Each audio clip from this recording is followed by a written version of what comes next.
जाती है। कभी भारत को ब्लैकमेल करके अपनी इंटरनेट डिप्लोमेसी बढ़ाने का सपना देखने वाले यूनुस अब खुद ही उसी जाल में फंस चुके हैं जो उन्होंने भारत के लिए बुना था। भारत ने एक बड़ा कदम उठाया जिससे बांग्लादेश की इंटरनेट रणनीति ही पलट गई। भारत ने बांग्लादेश से इंटरनेट इंपोर्ट करना पूरी तरह बंद कर दिया और पूर्वोत्तर भारत अब 100% डिजिटल आत्मनिर्भर बन गया। इंडिया की इन 16 सालों में इंडियन एजेंसी रा ने, इंडियन फौज ने, इंडियन हुकूमत ने मुकम्मल बांग्लादेश को अपने कंट्रोल में ले लिया था और हर चीज उनके कंट्रोल में थी।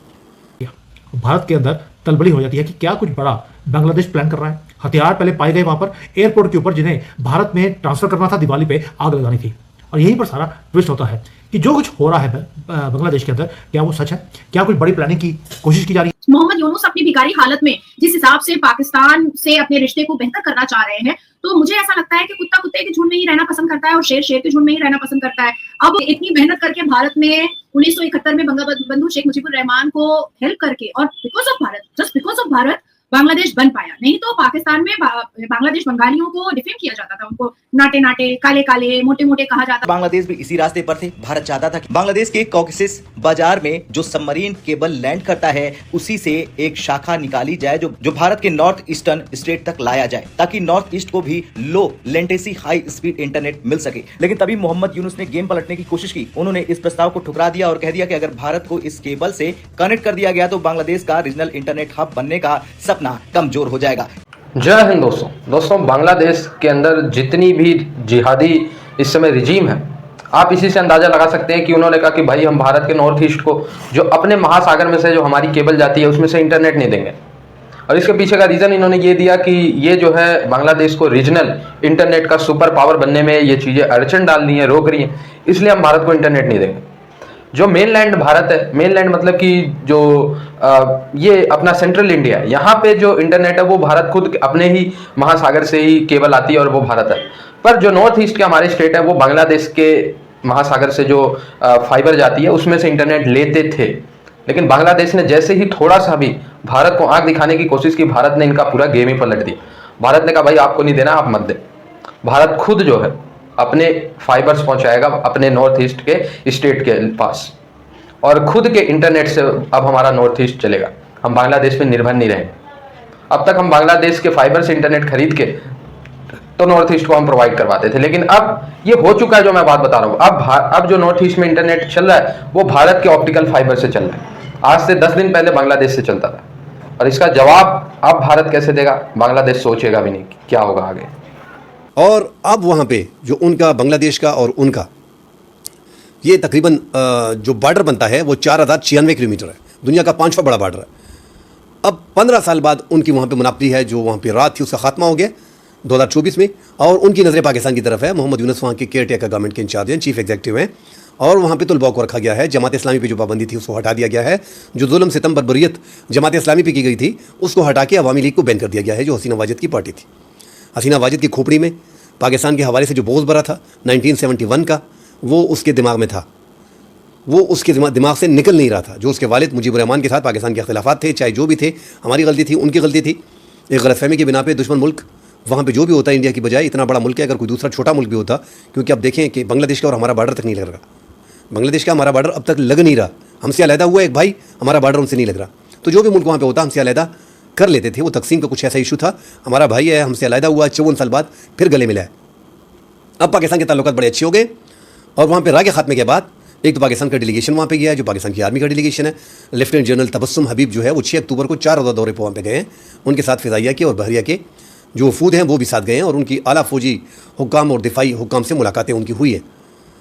अब जो खबरें चल रही थी, पाकिस्तान उसी पे काम कर रहा है। जो इंडिया पहले खबरें चला रहा था कि चीन जो है वो लाल मुनीर हाट जो है, जो वहाँ पे लाल मुनीर हाट ज़िला जो है वहाँ पे जो एयर बेस है उसको वो दोबारा जो है वो एक्टिव करना चाहते हैं, और पाकिस्तान को उससे कॉन्ट्रैक्ट का हिस्सा दिया जाएगा। पाकिस्तान के सब कॉन्ट्रैक्टर वहाँ पे होंगे।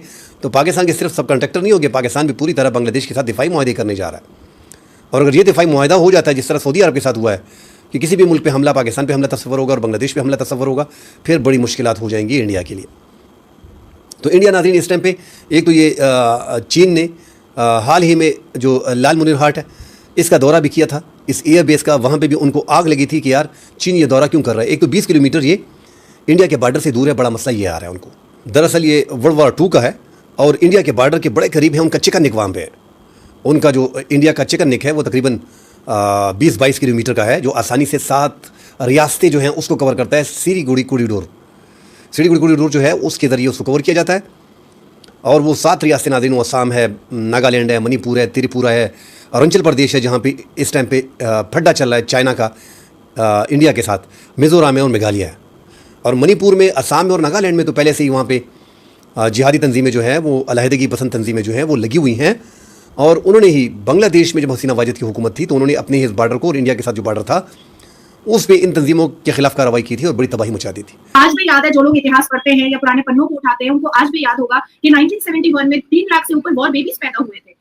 कई बहनों का सिंदूर उजड़ गया था, कई माओं की गोद सुनी हो गई थी। इन सब चीजों को भूल करके मोहम्मद यूनुस अपनी भिखारी हालत में जिस हिसाब से पाकिस्तान से अपने रिश्ते को बेहतर करना चाह रहे हैं, तो मुझे ऐसा लगता है कि कुत्ता कुत्ते के झुंड में ही रहना पसंद करता है और शेर शेर के झुंड में ही रहना पसंद करता है। अब बंगाबंधु शेख मुजीबुर रहमान की बेटी जो थी है, जो बहुत हिफाजत से रखे हमारे आदरणीय प्रधानमंत्री जो राखी भाई हैं शेख हसीना के, वो शेर की बेटी थी, शेर नहीं थी। तो इसलिए शेर का एक अच्छा ट्यूनिंग बैठता था। अब आती है बात कि आज अगर पाकिस्तान में खाने को नहीं है, आटे चावल के लाले पड़े हुए हैं, बिजली नहीं है, इंटरनेट नहीं है, वहां पर नौकरी नहीं है, वहां पर लोग रोटी खाते हैं तो सब्जी के लिए तरसते हैं, तो ऐसे कंडीशन में अगर बांग्लादेश बहुत ज्यादा पाकिस्तान से इन्वॉल्वमेंट रखना चाहता है या फैमिली एक्वेंटेंस में फैमिली रिलेशन रखना चाहता है, तो बात तो साफ है, दूध का दूध पानी का पानी हो चुका है कि बांग्लादेश जो इक्विपमेंट्स मंगा रहा है या जो आरडीएक्स मंगा रहा है या जो एमिनेशन मंगवा रहा है, वो बांग्लादेश में रह रहे 7.2% हिंदुओं को बिल्कुल से खत्म करने के लिए मंगा रहा है। इसके अलावा तो कोई बात ही नहीं है। मैंने डे 1 से, जब ये कॉन्फ्लिक्ट स्टार्ट हुआ था, तब से मैंने एक बात बार बार कही थी कि बांग्लादेश सुधर जाए या हमारे अंडर कंट्रोल आ जाए या हमारी आर्मी कूप कर जाए और सारी चीजें फिर से बेटर हो जाए। मोहम्मद यूनुस जो है वो 2025 जनवरी के ट्रंप के ओथ के बाद वो जेल चला जाए, लेकिन फिर भी बांग्लादेश का बंटवारा होना बहुत जरूरी है और एक हिंदुस्तान बनना बहुत जरूरी है, क्योंकि क्या पता फिर से कोई मोहम्मद यूनुस जैसा दलाल जो है आतंकवादियों का फिर से कोई जिंदा हो। दोस्तों, एक तो बांग्लादेश में जिहादी रिजीम है, ये हम सब जानते हैं, लेकिन जो बड़ी डेवलपमेंट है ये कि अब भारत अपना खुद का ऑप्टिकल फाइबर लगा चुका है नॉर्थ ईस्ट स्टेट के लिए और बांग्लादेश को 8,000 करोड़ से ज़्यादा का घाटा अब सालाना तौर पे देखना पड़ेगा। इसके पीछे का रीज़न ये घाटे की मैं बात कर रहा हूँ, क्योंकि सीधा का सीधा भारत ने जो निर्भरता थी नॉर्थ ईस्ट स्टेट की वो ख़त्म कर दी बांग्लादेश के ऊपर से।